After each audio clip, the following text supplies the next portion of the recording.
आज आपण मैंने देखुवे सारा भारत रे गोटे विक्षोभ प्रदर्शन चली कारण किछि दिन आगु 2-3 दिन आगु बांग्लादेश रे आमर हिंदू मानकर होउतबा अत्याचार अन्याय आउ ताकर जेन हत्या करा जाउछि सेतिर प्रतिवाद रे सारा भारत रे आज बजरंग दल विश्व हिंदू परिषद प्रतिवाद करुछे। तार संगे आउ भी गोटे कथा है जे आपण माने देखुथिबे पश्चिम बंग रे जेन प्रकार 3-4 लाख लोग बांग्लादेशी बाहरले से प्रकार आमे जानिछु समस्ते जानिछन जे ओडिसा रे भी बहुत परिमाण रे लक्ष लक्ष बांग्लादेशी अछन।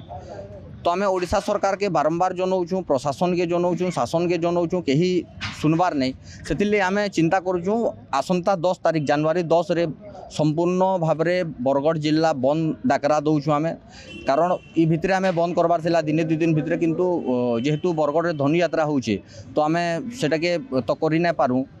कारण सेटा भी आमर हिंदू मानकर गोटे पर्व है तिहार है से लगे आम धनु यात्रा सरला पर आगामी 10 तारीख रे संपूर्ण भाव में बरगढ़ जिला बंद डाकरा दौचु विश्व हिंदू परिषद बजरंग दल तथा अनेक हिंदू संगठन मिसिकरी आउ अनेक संगठन माने अच्छन आम संगे मिसिकरी से माने कथा हेलु आउ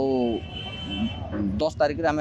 बरगढ़ बंद डाकरा दौचु। आसंता 10 तारीख रे जेन आमर बंद डाकरा कराई जे आम से समर्थन करूँ आउ जदि भी धनु यात्रा भितर जदि आम कौन सी बांग्लादेशी के भी देखूमु बेले समान को पिटिकी आम इनु बाहर करामु आउ गोटे जिनिस आमर इनु जेन आसिक बांग्लादेशी सब ताने आमर मानकर काम छड़ेक नहीं काम माने सब करूचन आ जेन माने मान को ताने काम दौचन सेमानकर प्रति भी ताने आम एक्शन नमु।